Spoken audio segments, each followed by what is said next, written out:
ইতিহাসে মনে রাখার মতো দিন, কারণ একটা শিশু হত্যা এবং ধর্ষণ মামলার যে রায়, এটা আমরা দেখলাম যে ইতিহাসের মধ্যে সবচেয়ে দ্রুততম সময়ের মধ্যে হয়েছে এবং মাত্র 5 কার্যদিবসের মধ্যে এটি শেষ হয়েছে। এবং এটির যে রায়, এই রায়ে আমি খুবই খুশি, আমি আবেগ আপ্লুত। রামিসার বাবা যেদিন রামিসা মারা যায়, পরের দিন একটা কথা বলেছিল যে আসলে আইনের প্রতি আস্থা নাই, সে বিচার চায় না এবং কোনো নজির বাংলাদেশে নাই। তো সেটাকে আমার মনে হয় যে রাষ্ট্র একটা চ্যালেঞ্জ হিসাবে নিয়েছিল। আমরাও কথা বলেছিলাম যে রাষ্ট্র কেন সেই চ্যালেঞ্জ গ্রহণ করে না। তো আমার মনে হয় যে রাষ্ট্র অত্যন্ত গুরুত্ব দিয়ে সেটি দেখেছে। আমাদের মাননীয় প্রধানমন্ত্রী তিনিও বিষয়টি অত্যন্ত আন্তরিকভাবে দেখেছেন এবং যথাযথ কর্তৃপক্ষকে নির্দেশ দিয়েছেন যত দ্রুত সম্ভব এই রায় ঘোষণার জন্য। আমরা দেখলাম যে আজকে ইতিহাস সৃষ্টিকারী একটি রায় হয়েছে। আমরা খুশি, আমি বিশেষ করে খুবই খুশি এবং আবেগ আপ্লুত। আজকে রায়টা সবচেয়ে যে কারণে আমার মজা লাগছে বা ভালো লাগছে সেটা হচ্ছে যে দেখেন, রায় হয় কি মানুষের মৃত্যুদণ্ড। আজকে কিন্তু শুধু মৃত্যুদণ্ড হয় নাই, আপনারা জানেন আজকে এই যে সোহেল রানা এবং তার স্ত্রী স্বপ্না, এদের দুজনের শুধু মৃত্যুদণ্ড হয় নাই, মৃত্যুদণ্ডের সাথে সাথে জরিমানা করা হয়েছে।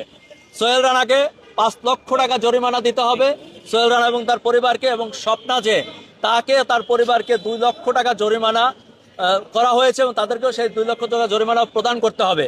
অনেকে প্রশ্ন করতে পারেন যে মৃত্যুদণ্ড হলে জরিমানা কিভাবে দেবে।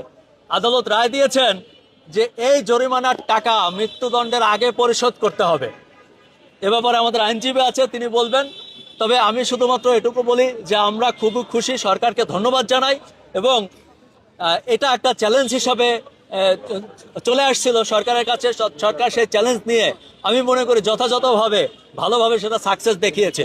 তবে এখন অনেকেই প্রত্যাশা করছে, দেখলাম সোশ্যাল মিডিয়া অনেকে লিখছে যে এই রায় আদৌ কার্যকর হবে কিনা বা কতদিনে হবে।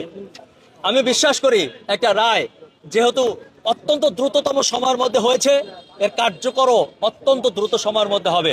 আমি জানতে পেরেছি যে 1-1.5 মাস কিংবা 2 মাসের মধ্যে এই রায় কার্যকর করা সম্ভব, আইনজীবীরা মনে করছেন। তো আমি মনে করি যেহেতু সম্ভব, সরকার আন্তরিকতা দেখিয়েছে, সরকার বাকিটা আন্তরিকতা দেখাবে এবং আমরা দেখতে চাই যে বাংলার মাটিতে বিচার হয়েছে। আর একটা ব্যাপার আপনাদের মাধ্যমে বলতে চাই, এই যে রামিসার মতো ঘটনা বাংলাদেশে প্রতিদিন গড়ে, একটি জরিপে দেখা গেছে যে 11টা এরকম ঘটনা ঘটে।